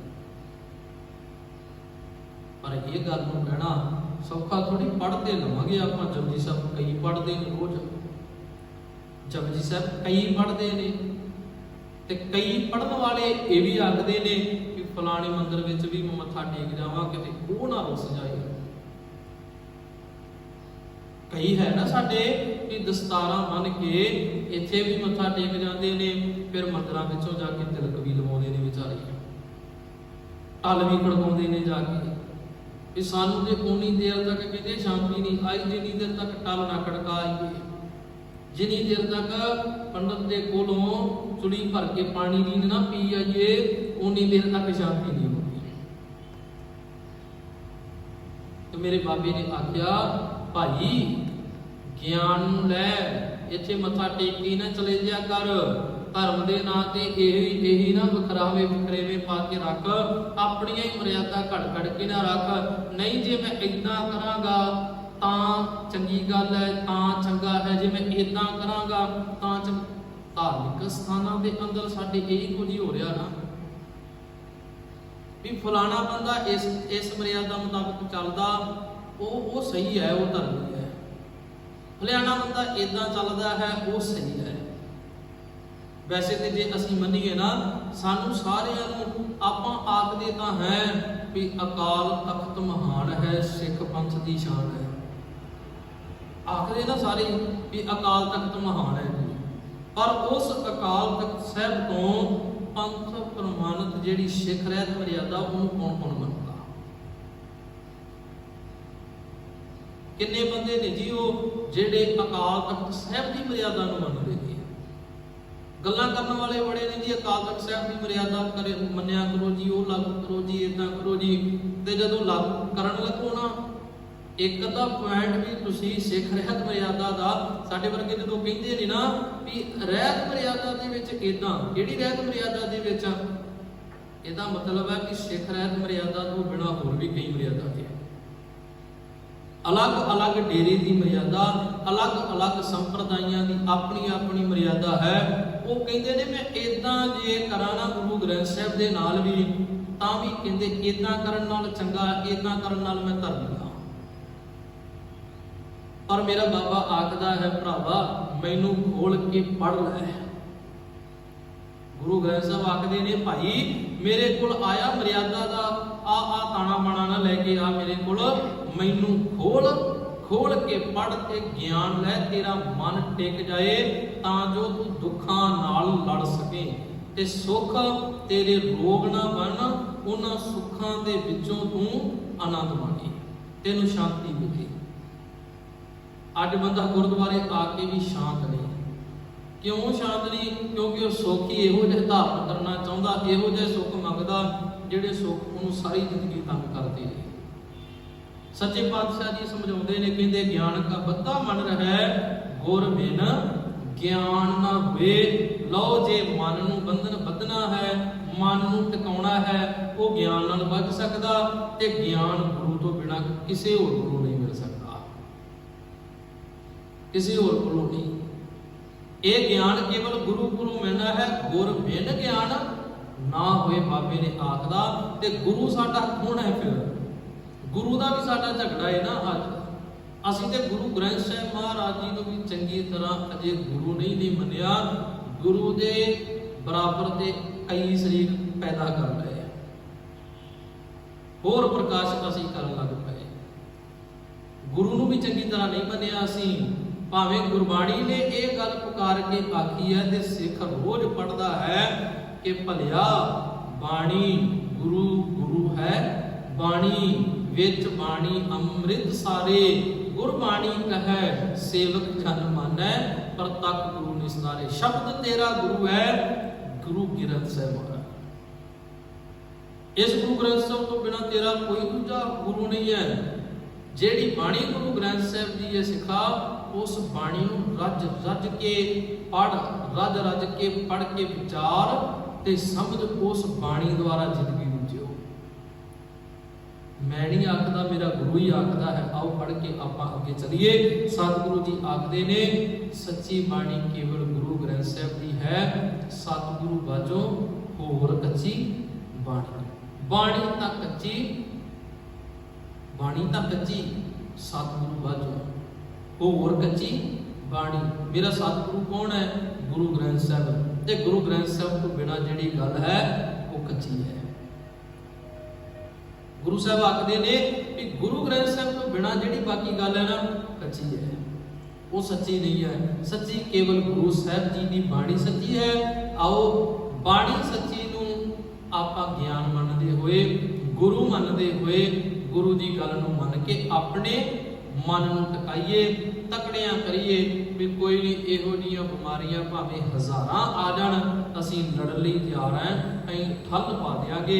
ਇਦਾਂ ਦਾ ਸੁੱਖ ਜਿਹੜਾ ਸਿੱਖ ਦੀ ਜ਼ਿੰਦਗੀ ਅੰਦਰ, ਹਰੇਕ ਮਨੁੱਖ ਦੀ ਜ਼ਿੰਦਗੀ ਅੰਦਰ ਤਦ ਪੈਦਾ ਹੋਏਗਾ ਜਦੋਂ ਗੁਰੂ ਨਾਲ ਅਸੀਂ ਜੁੜ ਜਾਵਾਂਗੇ। ਆਓ ਪੌੜੀ ਦਾ ਪਾਠ ਸ਼ਬਦ ਰੂਪੀ ਕੀਰਤਨ ਰਾਹੀਂ ਸਰਵਣ ਕਰੀਏ। ਪੌੜੀ ਪੜਿਆ ਹੋਇਆ ਗੁਣੇਗਾ ਤਾਇਓ ਨੀ ਸਾਧ ਨਮਰੀਏ ਤੇ ਕਾਲੇ ਕਗੜਾ ਦੇਵੇ ਹੋ ਨਾਮ ਵਿਚਾਰੀਏ ਅਤੀ ਕਰ ਕਟੀਏ ਜਦ ਗਏ ਗਏ ਨਮਰੀਏ ਪੜਿਆ ਦੇਵੀਆਂ ਵਿਚਾਰ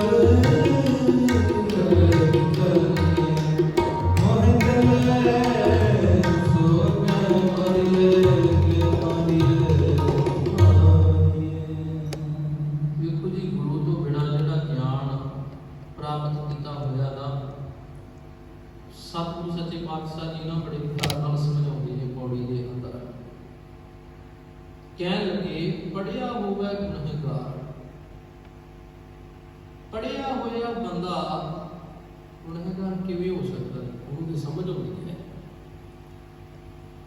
ਆਪਾਂ ਕਹਿੰਦੇ ਫਲਾਣਾ ਬੰਦਾ ਬੜਾ ਪੜਿਆ ਜਾਂਦਾ, ਤੇ ਜਿਹੜਾ ਅਨਪੜ੍ਹ ਬੰਦਾ ਹੈ ਨਾ, ਅਨਪੜ੍ਹ ਜਿਹੜਾ ਪੜਿਆ ਹੀ ਕੁਝ ਨਹੀਂ, ਜਦੋਂ ਅਨਪੜ੍ਹਿਆ ਬੰਦਾ ਪੜੇ ਹੋਏ ਦੀਆਂ ਕਮੀਆਂ ਦੇਖਦਾ ਹੈ, ਜਿਹੜਾ ਬੜਾ ਪੜਿਆ ਨਾ ਉਹਦੇ ਵੱਲ ਝਾਤੀ ਮਾਰਦਾ ਨਾ, ਯਾਰ ਇਹ ਇੱਕ ਕੁਕਰਮੀ ਹੈ, ਇਹ ਤੇ ਗੁਨਾਹਗਾਰ ਹੈ, ਇਹਦੇ ਵਿੱਚ ਤੇ ਕੋਈ ਪੜ੍ਹਾਈ ਵਾਲਾ ਵਿਦਿਆ ਵਾਲਾ ਗੁਣ ਹੀ ਨਹੀਂ ਹੈ, ਪੜਿਆ ਬੜਾ, ਇਹਦੇ ਕੋਲ ਗਿਆਨ ਬੜਾ, ਪਰ ਗਿਆਨ ਵਾਲੀ ਗੱਲ ਕੋਈ ਨਹੀਂ ਇਹਦੇ ਵਿੱਚ। ਇਹ ਗਿਆਨੀ ਬੜਾ ਵੱਡਾ, ਪਰ ਗਿਆਨੀ ਹੋਣ ਦੀਆਂ ਯੋਗਤਾ ਇਹਦੇ ਕੋਲ ਹੈ ਨਹੀਂ, ਗਿਆਨ ਹੈ। ਸਤਿਗੁਰੂ ਸੱਚੇ ਪਾਤਸ਼ਾਹ ਕਹਿੰਦੇ ਵੇਖੋ ਪੜਿਆ ਹੋਇਆ ਬੰਦਾ ਜਦੋਂ ਗਲਤੀਆਂ ਕਰਦਾ ਨਾ ਤੇ ਅਨਪੜਿਆ ਉਹਨੂੰ ਕਹਿੰਦਾ ਇਹ ਗੁਨਾਹਗਾਰ ਹੈ, ਔਮੀ ਸਾਧਨਾ ਮੰਨਦੇ ਹੈ। ਜੇ ਹਾ ਘਾਲੇ ਘਾਲਣਾ ਤੇ ਬੇਗੁਨਾ ਵਿਚਾਰੀਏ। ਮਹਾਰਾਜ ਆਖਦੇ ਨੇ ਕਿ ਜਿਹੜਾ ਅਨਪੜਿਆ ਹੈ ਨਾ, ਉਹਨੂੰ ਪੜੇ ਹੋਏ ਗੁਨਾਹਗਾਰ ਵੱਲ ਵੇਖ ਕੇ ਆਪਣੇ ਆਪ ਨੂੰ ਛੱਡਣਾ ਨਹੀਂ ਚਾਹੀਦਾ, ਹੌਸਲਾ ਨਹੀਂ ਹਾਰਨਾ ਚਾਹੀਦਾ। ਹੁੰਦਾ ਨਾ ਜਦ ਜੇ ਆਹ ਬੰਦਾ ਗੁਰਦੁਆਰੇ ਜਾਂਦਾ, ਜੇ ਆਹ ਬੰਦਾ ਬਾਣੀ ਪੜ੍ਹਦਾ, ਆਹ ਬੰਦਾ ਹਰ ਸਮੇਂ ਉੱਥੇ ਰਹਿੰਦਾ, ਜੇ ਇਹ ਤਾਂ ਕਰ ਸਕਦਾ ਤੇ ਸਾਡੇ ਵਰਗਿਆਂ ਦਾ ਕੀ ਹਾਲ ਹੋਏਗਾ। ਕਹਿੰਦੇ ਨਹੀਂ, ਆਪਣੇ ਆਪ ਨੂੰ ਤੂੰ ਤਕੜਿਆ ਕਰ ਯਾਰ, ਭਾਵੇਂ ਤੂੰ ਅਨਪੜ੍ਹਿਆ ਹੀ ਹੈ ਨਾ, ਜਿਹੜਾ ਪੜ੍ਹ ਰਿਹਾ ਜੇ ਉਹ ਗਲਤੀਆਂ ਕਰ ਰਿਹਾ ਨਾ, ਉਹਦੇ ਵੱਲ ਨਾ ਦੇਖ। ਤੈਨੂੰ ਪਤਾ ਲੱਗ ਗਿਆ ਵੀ ਉਹ ਗੁਨਾਹਗਾਰ ਹੈ, ਤੇ ਆਪਣੇ ਆਪ ਨੂੰ ਐਵੇਂ ਨੀਵਾਂ ਨਾ ਖੱਡ ਵਿੱਚ ਸੁੱਟੀ ਜਾ। ਤੂੰ ਆਪਣੇ ਆਪ ਨੂੰ ਖੱਡ ਵਿੱਚ ਨਾ ਸੁੱਟ, ਨੀਵਾਂ ਨਾ ਖਵਾ ਆਪਣੇ ਆਪ ਨੂੰ। ਤੂੰ ਅਨਪੜ੍ਹਿਆ ਹੋ ਕੇ ਆਪਣੇ ਆਪ ਨੂੰ ਉੱਚਾ ਚੱਕ ਲੈ। ਸਤਿਗੁਰੂ ਸੱਚੇ ਪਾਤਸ਼ਾਹ ਆਖਦੇ ਨੇ ਜਿਹਾ ਘਾਲੇ ਘਾਲਣਾ। ਗੱਲ ਤੇ ਇਹ ਹੈ ਨਾ ਵੀ ਬੰਦਾ ਜਿਹੋ ਜੀ ਕਿਰਤ ਕਰਦਾ ਹੈ, ਜਿਹੋ ਜੀ ਘਾਲ ਕਮਾਈ ਕਰਦਾ ਹੈ, ਜਿਹੋ ਜੀ ਘਾਲਣਾ ਘਾਲਦਾ ਹੈ, ਜਿਹਾ ਘਾਲੇ ਘਾਲਣਾ ਤੇ ਵੇਹੋ ਨਾਉ ਪਚਾਰੀਐ। ਉਹਦਾ ਪ੍ਰਚਾਰ ਉਵੇਂ ਦਾ ਹੀ ਹੋ ਜਾਂਦਾ ਉਹਦੇ ਕੰਮ ਵੇਖ ਕੇ। ਜੇ ਪੜਿਆ ਹੋਇਆ ਬੰਦਾ ਗਲਤੀਆਂ ਕਰਦਾ ਤੇ ਉਹਨੂੰ ਲੋਕ ਆਖਦੇ ਨੇ ਸਾਰੇ ਵੀ ਇਹ ਗੁਨਾਹਗਾਰ ਹੈ, ਇਹਨੇ ਪੜੇ ਹੋਏ ਨੇ, ਆਹ ਕਰਮ ਕਰਨੇ ਨੇ, ਇਹਨੂੰ ਅਕਲ ਤਾਂ ਹੈ, ਪਰ ਇਹ ਸਾਰੇ ਸਿਸਟਮ ਨੂੰ, ਧਰਮ ਦੇ ਸਿਸਟਮ ਨੂੰ ਚਲਾ ਨਹੀਂ ਸਕਦਾ, ਇਹਦੇ ਕੋਲ ਅਕਲ ਨਹੀਂ ਹੈਗੀ, ਪੜਿਆ ਬੜਾ ਹੈ। ਇਹ ਤੇ ਗੁਨਾਹਗਾਰ ਯਾਰ ਧਰਮੀ ਖੇਤਰ ਵਿੱਚ ਆ ਕੇ ਵੀ ਪੜੇ ਹੋਏ ਗਲਤੀਆਂ ਨਹੀਂ ਕਰ ਰਹੇ। ਪੜੇ ਹੋਏ ਬੰਦੇ ਧਰਮ ਦੇ ਖੇਤਰ ਵਿੱਚ ਆ ਕੇ ਵੀ ਸਹੀ ਡਿਸੀਜਨ ਨਹੀਂ ਲੈ ਪਾ ਰਹੇ। ਕਹਿੰਦੇ ਨਹੀਂ ਸਾਨੂੰ ਬੜਾ ਕੁਝ ਦੇਖਣਾ। ਸਤਿਗੁਰੂ ਸੱਚੇ ਪਾਤਸ਼ਾਹ ਕਹਿੰਦੇ ਨਹੀਂ, ਧਰਮ ਦੇ ਖੇਤਰ ਵਿੱਚ ਹੋਵੇ, ਭਾਵੇਂ ਤੂੰ ਰਾਜਨੀਤਿਕ ਖੇਤਰ ਵਿੱਚ ਹੋਵੇ, ਤੇਰੇ ਵਿੱਚ ਇੰਨੀ ਪਾਵਰ ਹੋਵੇ ਕਿ ਤੂੰ ਸਹੀ ਨੂੰ ਸਹੀ ਆਖ ਸਕੇ ਤੇ ਗਲਤ ਨੂੰ ਗਲਤ ਆ ਸਕੇ, ਐਵੇਂ ਪਾੜੀ ਨਾ ਪਾਉਂਦਾ ਰਿਹਾ ਜਾ। ਸਤਿਗੁਰੂ ਸੱਚੇ ਪਾਤਸ਼ਾਹ ਆਖਦੇ ਨੇ ਜਿਹਾ ਘਾਲੇ ਘਾਲਣਾ ਤੇ ਵੇਹੋ ਨਾਉ ਪਚਾਰੀਐ, ਐਸੀ ਕਲਾ ਨਾ ਖੇਡੀਐ। ਹਲੋ ਗੁਰੂ ਸਾਹਿਬ ਨੇ ਆ ਕੇ ਦਿੱਤਾ, ਕਹਿੰਦੇ ਨੇ ਮੈਂ ਇਹੋ ਜਿਹੇ ਕੰਮ ਕਦੇ ਨਾ ਕਰਾਂ, ਇਹੋ ਜਿਹੇ ਕੰਮ ਭੁੱਲ ਕੇ ਵੀ ਨਾ ਕਰਾਂ। ਇਦਾਂ ਦੀਆਂ ਖੇਡਾਂ ਨਾ ਖੇਡਾਂ ਧਾਰਮਿਕ ਖੇਤਰ ਵਿੱਚ ਆ ਕੇ ਵੀ ਮੈਂ ਸਾਰੇ ਧਰਮ ਨੂੰ ਕਲੰਕਿਤ ਕਰਕੇ ਰੱਖ ਦਿਆਂ। ਇਦਾਂ ਦੀਆਂ ਖੇਡਾਂ ਨਾ ਖੇਡਾਂ। ਮੈਂ ਉਹ ਖੇਡਾਂ ਜਿਹੜੀਆਂ ਮੈਂ ਗੁਰੂ ਕੋਲੋਂ ਸਿੱਖੀਆਂ ਨੇ, ਗੁਰੂ ਕੋਲ ਆ ਕੇ ਸਿੱਖੀਆਂ ਨੇ। ਤੇ ਸਿੱਖਿਆ ਹੋਇਆ ਬੰਦਾ, ਗੁਰੂ ਮੁਤਾਬਕ ਚੱਲਣ ਵਾਲਾ ਬੰਦਾ ਗੁਨਾਹਗਾਰ ਵਾਲੀਆਂ ਖੇਡਾਂ ਕਦੇ ਨਹੀਂ ਖੇਡਦਾ। ਸਤਿਗੁਰੂ ਜੀ ਆਖਦੇ ਨੇ ਜੇ ਐਸੀ ਕਲਾ ਨਾ ਖੇਡੀਐ, ਜੇ ਦਰਗਹਿ ਗਿਆ ਹਾਰੀਐ। ਮੈਂ ਇਹੋ ਜਿਹੇ ਕੰਮ ਨਾ ਕਰਾਂ ਜਿਸ ਕੰਮਾਂ ਕਰਕੇ ਆ ਰੱਬੀ ਦਰਗਾਹ ਦੇ ਵਿੱਚ ਮੈਨੂੰ ਸ਼ਰਮਿੰਦਗੀ ਮਹਿਸੂਸ ਕਰਨੀ ਪਏ। ਐਸੀ ਕਲਾ ਨਾ ਖੇਡੀਐ। ਤੇ ਅਖੀਰ ਸਤਿਗੁਰੂ ਜੀ ਆਖਦੇ ਨੇ ਪੜਿਆ ਅਤੇ ਓਮੀਆ ਵਿਚਾਰ ਅੱਗੇ ਵਿਚਾਰੀਐ। ਪੜਿਆ ਹੋਇਆ ਤੇ ਓਮੀਆ ਦਾ ਅਰਥ ਕੀ ਹੁੰਦਾ? ਅਨਪੜਿਆ, ਜਿਹੜਾ ਪੜਿਆ ਨਹੀਂ ਹੈ। ਕਹਿੰਦੇ ਵਿਚਾਰ ਅੱਗੇ ਵਿਚਾਰੀਏ। ਚੇਤਾ ਰੱਖਿਓ ਭਾਈ, ਗੱਲ ਕਰਮਾਂ ਤੇ ਮੁੱਕਣੀ ਹੈ। ਕਿ ਤੁਹਾਡੇ ਕੰਮ ਜਿਹੜੇ ਨੇ ਵਿਚਾਰ ਪੜ੍ਹ ਕੇ ਤੁਸੀਂ ਕਿੰਨੇ ਕੁ ਚੰਗੇ ਕੀਤੇ ਨੇ। ਵਿਚਾਰੇ ਤੇ ਉਹ ਜਾਣੇ ਨਹੀਂ ਨਾ, ਤੇਰੇ ਵਿਚਾਰੇ ਹੋਏ ਕੰਮ ਵਿਚਾਰੇ ਜਾਣੇ ਨੇ ਵੀ ਤੂੰ ਅਕਲ ਤੇ ਬੜੀ ਇਕੱਠੀ ਕਰੀ ਬੈਠਾ ਸੀ, ਪਰ ਆਪਣੇ ਜੀਵਨ ਨੂੰ ਜਿਉਣ ਦੀ ਵਿਚਾਰ ਨਹੀਂ ਕਰ ਸਕਿਆ। ਧਰਮ ਦੀਆਂ ਗੱਲਾਂ, ਜ਼ਿੰਦਗੀ ਜਿਉਣ ਦੀਆਂ ਗੱਲਾਂ ਤੇ ਬੜੀਆਂ ਚੰਗੀਆਂ ਲੱਗਦੀਆਂ ਸੀ, ਬੜੀਆਂ ਪਤਾ ਸੀ, ਪਰ ਤੂੰ ਯਾਰ ਜਿਉ ਹੀ ਨਹੀਂ ਸਕਿਆ। ਇੱਕ ਉਹ ਨਾ ਬੰਦਾ ਵੀ ਜਿਹਨੂੰ ਤੇ ਪਤਾ ਹੀ ਨਹੀਂ ਵੀ ਕਿਵੇਂ ਜਿਉਣਾ।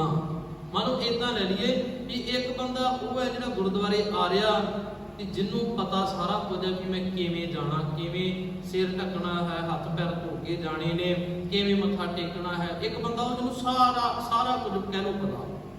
ਇੱਕ ਬੰਦਾ ਉਹ ਜਿਹਨੂੰ ਪਤਾ ਹੀ ਨਹੀਂ, ਜਿਹਨੂੰ ਪਤਾ ਹੀ ਨਹੀਂ। ਫਿਰ ਹੁਣ ਪੜ੍ਹੇ ਲਿਖੇ ਜਿਹੜੇ ਨੇ ਉਹ ਕਿਵੇਂ ਸਾਰਾ ਕੁਝ ਕਰ ਰਹੇ ਨੇ,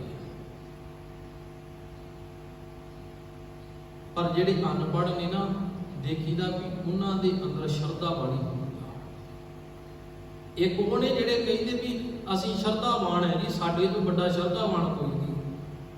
ਉਹਨਾਂ ਦਾ ਗੁਰੂ ਗ੍ਰੰਥ ਸਾਹਿਬ ਦੇ ਕੋਲ ਆਉਣਾ ਤੇ ਉਹਨਾਂ ਅਨਪੜ੍ਹਿਆਂ ਦਾ, ਜਿਨ੍ਹਾਂ ਨੂੰ ਧਰਮ ਦੇ ਖੇਤਰ ਬਾਰੇ ਜਾਂ ਗੁਰਦੁਆਰੇ ਦੇ ਬਾਰੇ ਜਿਨ੍ਹਾਂ ਨੂੰ ਪਤਾ ਨਹੀਂ, ਉਹਨਾਂ ਦਾ ਗੁਰਦੁਆਰੇ ਆਉਣਾ ਬੜਾ ਵੱਖਰਾ ਫਰਕ ਹੈ। ਮੇਰੇ ਮਾਲਕ ਜੀ ਆਖਦੇ ਨੇ ਵਿਚਾਰ ਤੇਰੇ ਜੀਵਨ ਦੀ ਕੀਤੀ ਜਾਣੀ, ਜਿਹੜਾ ਵਿਚਾਰ ਕੇ ਤੂੰ ਜਿਉਆ ਹੈ ਉਸੇ ਦੀ ਵਿਚਾਰ ਕੀਤੀ ਜਾਣੀ ਹੈ। ਤੇ ਜੇ ਵਿਚਾਰ ਕੇ ਚੰਗੀ ਤਰ੍ਹਾਂ ਨਹੀਂ ਨਾ ਜਿਉਆ ਤੇ ਬਾਬੇ ਨੇ ਆਖਿਆ ਮੂੰਹ ਚੱਲੇ ਸੋ ਅੱਗੇ ਮਾਰੀਐ। ਮੂੰਹ ਦੇ ਉੱਪਰ ਮਾਰਾਂ ਪੈਣੀਆਂ ਹੀ ਪੈਣੀਆਂ, ਮੂੰਹ ਦੇ ਉੱਪਰ। ਆਖਦੇ ਨੇ ਯਾਰ ਤੈਨੂੰ ਤੇ ਫਲਾਣੇ ਨੇ ਆਪਣੇ ਸਾਹਮਣੇ ਖੜੇ ਕਰਕੇ ਤੇਰੇ ਮੂੰਹ ਤੇ ਬੜੀਆਂ ਮਾਰੀਆਂ ਉਹਨੇ, ਤੇਰੇ ਮੂੰਹ ਤੇ ਯਾਰ ਸਾਰੀਆਂ ਗੱਲਾਂ ਮਾਰੀਆਂ ਕੱਢ ਕੇ ਕਿ ਤੂੰ ਇਦਾਂ ਦਾ ਤੇਰੇ ਮੂੰਹ ਤੇ ਮਾਰੀਆਂ। ਇਹ ਸੱਚ ਇਹ ਹੈ ਰੱਬੀ ਦਰਗਾਹ ਆ ਰੱਬ ਦੀ ਕੁਦਰਤ ਦੇ ਅੰਦਰ ਇੱਥੇ ਹੀ ਮੂੰਹ ਦੇ ਉੱਪਰ ਸਾਡੇ ਇਹ ਸੱਟਾਂ ਪੈਣੀਆਂ ਨੇ, ਮਾਰਾਂ ਪੈਣੀਆਂ ਨੇ, ਜੇ ਸਾਡੀ ਜ਼ਿੰਦਗੀ ਦੇ ਅੰਦਰ ਕੋਈ ਰੱਬੀ ਗੁਣ, ਗੁਰੂ ਦਾ ਗਿਆਨ ਨਾ ਅਸੀਂ ਧਾਰਨ ਕੀਤਾ। ਆਓ ਗੁਰੂ ਨੂੰ ਗਿਆਨ ਦਾਤਾ ਮੰਨਦੇ ਹੋਏ ਗੁਰੂ ਕੋਲੋਂ ਗਿਆਨ ਲਈਏ, ਗੁਰੂ ਦੀ ਪੂਜਾ ਵੱਲ ਧਿਆਨ ਨਾ ਦਈਏ, ਕਿਉਂਕਿ ਗੁਰੂ ਪੂਜਣ ਦਾ ਵਿਸ਼ਾ ਨਹੀਂ ਹੈ, ਗੁਰੂ ਸਮਝਣ ਦਾ ਵਿਸ਼ਾ ਹੈ ਤੇ ਸਮਝ ਕੇ ਜ਼ਿੰਦਗੀ ਜਿਉਣ ਦਾ ਵਿਸ਼ਾ ਹੈ। ਸਾਡਾ ਜ਼ੋਰ ਕਿੱਧਰ ਲੱਗਾ ਹੋਇਆ ਇਹ ਅਸੀਂ ਆਪ ਦੇਖ ਲਈਏ, ਆਪ ਵਿਚਾਰ ਲਈਏ। ਆਓ ਸਤਿਗੁਰੂ ਗੁਰੂ ਗ੍ਰੰਥ ਸਾਹਿਬ ਮਹਾਰਾਜ ਸੱਚੇ ਪਾਤਸ਼ਾਹ ਜੀ ਦਾ ਸਤਿਕਾਰ ਬਹਾਲ ਰੱਖਦੇ ਹੋਏ, ਜਿੰਨਾ ਸਤਿਕਾਰ ਗੁਰੂ ਗ੍ਰੰਥ ਸਾਹਿਬ ਜੀ ਦਾ ਕਰਦੇ ਨਾ, ਉਨੀ ਗੱਲ ਅਸੀਂ ਗੁਰੂ ਗ੍ਰੰਥ ਸਾਹਿਬ ਜੀ ਮੰਨ ਕੇ ਆਪਣੇ ਕਰ ਸਕੀਏ। ਲੋਕ ਸੁਖੀਏ ਪਰਲੋਕ ਸੁਖੀਲੇ, ਨਾਨਕ ਹਰਿ ਭਗਤ ਆਪੇ ਵੇਲੇ। ਹੋਈਆਂ ਭੁੱਲਾਂ ਦੀ ਖਿਮਾ ਬੁਲਾਓ, ਫਤਿਹ ਆਖੋ ਜੀ। ਵਾਹਿਗੁਰੂ ਜੀ ਕਾ ਖਾਲਸਾ, ਵਾਹਿਗੁਰੂ ਜੀ ਕੀ ਫਤਿਹ।